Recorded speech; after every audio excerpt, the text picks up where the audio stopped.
ഏറ്റവും കൂടുതൽ വിമർശനം എനിക്ക് ലഭിച്ചിട്ടുള്ള പുസ്തകങ്ങളിലൊന്നാണ് തരകൻസ് ഗ്രന്ഥവല്ലി എന്നുള്ളതാണ്. ഇങ്ങനെയൊക്കെയാണ് പുസ്തകം എഴുതുന്നത്, ഇങ്ങനെ മനുഷ്യരെ തെറ്റിക്കേണ്ടത്, ഇങ്ങനെ കാട്ടിക്കൂട്ടലുകൾ ചെയ്താൽ നിങ്ങൾക്ക് പുസ്തകമാണോ എന്ന് തോന്നുന്നു, യഥാർത്ഥത്തിൽ അത് ക്രമബദ്ധമായി വായിക്കേണ്ടതല്ലേ, ഇങ്ങനെയൊക്കെയുള്ള ധാരാളം ചോദ്യങ്ങൾ ഉണ്ടായിട്ടുണ്ട് എന്നുള്ളതാണ്. എന്നാൽ അതിനെ അത്തരത്തിൽ സ്വീകരിച്ചിട്ടുള്ള ധാരാളം ആൾക്കാരും ഉണ്ട് എന്നുള്ളതാണ്. ഞാൻ ഇപ്പോൾ ഒരു മെസ്സേജ്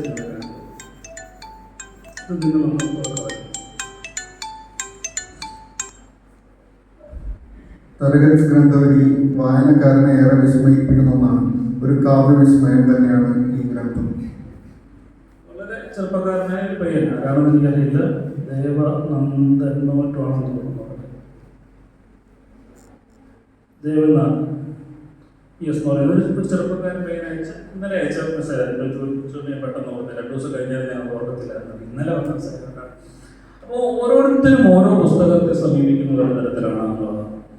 വളരെയധികം ആൾക്കാർക്ക് റിലേറ്റ് ചെയ്യാൻ പറ്റിയിട്ടില്ല ആ പുസ്തകം എങ്ങനെയാണ് അത് വായിക്കേണ്ടതെന്ന്. പക്ഷേ എന്നെ സംബന്ധിച്ച് എന്നിലേക്ക് അതിൻ്റെ എല്ലാ അഭിപ്രായങ്ങളും വരുന്നുണ്ട്. വളരെയധികം ചെറുപ്പക്കാർക്ക് അത് റിലേറ്റ് ചെയ്യാൻ കഴിഞ്ഞു. അല്ലെങ്കിൽ അതിന് മൂന്നാമതൊരാളായി, നമ്മൾ 2 പേരുടെ കാര്യം പറഞ്ഞു, മൂന്നാമതൊരാളായി അതിനൊപ്പം നിന്ന് ആ പുസ്തകത്തെ കൺസ്ട്രക്ട് ചെയ്ത് പൂർത്തിയാക്കാൻ കഴിഞ്ഞു എന്നുള്ളതാണ്. ആ മൂന്നാമത് ആവാൻ കഴിയാത്ത ഒരാൾക്ക് ആ പുസ്തകം ഒരിക്കലും റിലേറ്റ് ചെയ്യുന്നുണ്ട്. വളരെ സിമ്പിളായിട്ടല്ലേ, നിങ്ങൾ കുറച്ച് പേരെങ്കിലും വായിച്ച് ആസ്വദിച്ച പുസ്തകമായിരിക്കുമല്ലോ മഞ്ഞുവിൽ പറഞ്ഞ. മഞ്ഞുവിൽ പറഞ്ഞത് വായിച്ചിട്ട് മനസ്സിലായില്ലെന്ന് പറഞ്ഞ ഒത്തിരി ആൾക്കാരുണ്ട്. അതെങ്ങനെയാണ് ഇത് ഒരിടത്തുനിന്ന് അവിടെ പറയുന്നത്, ഇപ്പുറത്ത് പറയുന്നു, എല്ലാം പോയി എന്ന് പറയുന്നു, കിളി പോയി എന്ന് പറയും. അപ്പം അത് വെറും 2 പേര് മാത്രമാണ് കഥ പറയുന്നത്. എങ്കിൽ പോലും അതിനെ, കാരണം അവര് കഥ വായിച്ച് ശീലിച്ചിട്ടുള്ളത് ഈ ലീനിയറായി മാത്രം കഥ പറഞ്ഞ് ശീലിച്ചതെന്നാണ്. അപ്പൊ അവിടുന്ന് പറയുമ്പോഴത്തേക്ക് ഇതിനെ റിലേറ്റ് ചെയ്യാം. അതൊരാളുടെ വായനാശീലവുമായിട്ടും അവരുടെ ഒരു ഭൗതിക നിലവാരവുമായിട്ടും ഒക്കെ ചേർന്ന് നിൽക്കുന്ന ഒരു സാധനമാണ്. അങ്ങനെ ഒരാൾക്ക് മാത്രമാണ് തരകൻസ് ഗ്രന്ഥത്തിൽ യഥാർത്ഥത്തിൽ റിലേറ്റ് ചെയ്യാൻ കഴിയുമെന്നുള്ളത്. പക്ഷെ ആ ഒരു ബോധ്യത്തോടു കൂടിയാണ് ആ നോവൽ എഴുതുന്നുള്ളത്. അത് എല്ലാവർക്കും വേണ്ടിയുള്ള കൃതിയല്ല എന്ന് ഞാൻ ആദ്യമേ തന്നെ നിശ്ചയിച്ചിരുന്നു. എന്നാൽ പല തരത്തിൽ പല രൂപത്തിൽ വായിക്കപ്പെടുമ്പോൾ എങ്ങനെയായിരിക്കും ആസ്വദിക്കുക എന്ന് പറയുന്നത് ഒരു വലിയ വെല്ലുവിളി. നിശ്ചയമായിട്ടും അതെനിക്ക് കാണാൻ കഴിയില്ല ഈ വായനക്കാരൻ എങ്ങനെയാണ് ഇത് ആസ്വദിക്കാറ്. കാരണം എൻ്റെ ഉള്ളിൽ കഥ പൂർണ്ണമായിട്ടുണ്ട്.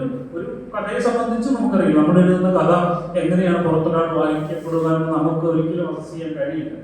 നമ്മളുടെ വായന പാരമ്പര്യമൊക്കെ വെച്ചുകൊണ്ട് നമുക്ക് കുറിക്കാവുന്ന മാത്രമേ ഉള്ളൂ. പക്ഷെ മറ്റൊരാളുടെ മനസ്സിൽ എങ്ങനെ വരും എന്നുള്ള കാര്യത്തേക്ക് ഒരു പരീക്ഷണാത്മകമായി കൊടുക്കാൻ കഴിയും എന്നുള്ളതാണ്. അപ്പോൾ അതിനകത്ത് ഈ പരീക്ഷണാത്മകതയ്ക്കുള്ളിൽ നമ്മളോടൊപ്പം സൈൻലാമതിനെ പോലെ ഒരാൾ കൂടി ചേരുകയും അദ്ദേഹത്തിന്റെ ക്രിയേറ്റിവിറ്റി, അതിനകത്ത് അതൊരു ഫോണ്ട് തിരഞ്ഞെടുക്കുന്നത് മുതൽ അതിന്റെ ബുക്ക് സൈസ് തിരഞ്ഞെടുക്കുന്നത് വരെ, അതിന്റെ പാട് തിരഞ്ഞെടുക്കുന്നതിലുള്ള അതിന്റെ കവർ ഡിസൈൻ ചെയ്യുന്നതിലുള്ള എല്ലാ കാര്യങ്ങളിലും അദ്ദേഹത്തിന്റെ കൂടെ ഒരു പങ്കാളിത്തം ഉണ്ടാകുന്നതാണ്.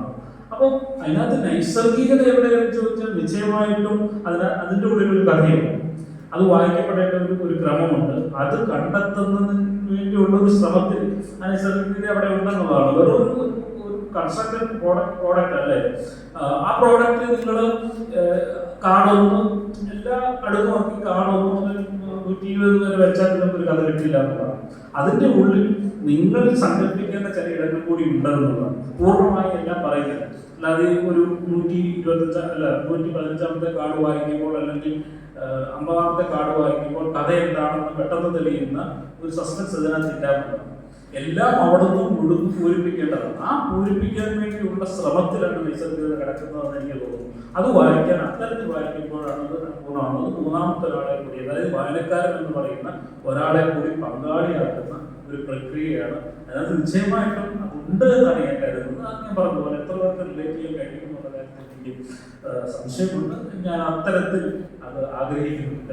പക്ഷെ പരീക്ഷണങ്ങൾ, ഫോമിലുള്ള പരീക്ഷണങ്ങൾ നിശ്ചയമായിട്ടും ഉണ്ടാവേണ്ടതുണ്ട് എന്ന് തന്നെയാണ് കരുതുന്നത്. അത് കഥ പറയുന്നത് മാത്രമല്ല, അങ്ങനെയാണെങ്കിൽ നമ്മൾ ഭാഷയിൽ പരീക്ഷണങ്ങൾ നടത്തേണ്ട കാര്യമില്ല, കടലിൽ പരീക്ഷണങ്ങൾ നടത്തേണ്ട കാര്യമൊന്നുമില്ല. വെറുതെ കഥ പറഞ്ഞിട്ട് പോയാൽ ഇതൊക്കെ പരീക്ഷണം നടത്തേണ്ടത്, ഫോമിൽ പരീക്ഷണങ്ങൾ നടത്തണം. പുതിയ കാലം കൂടുതൽ സജ്ജമാവട്ടെ എന്ന് ഞാൻ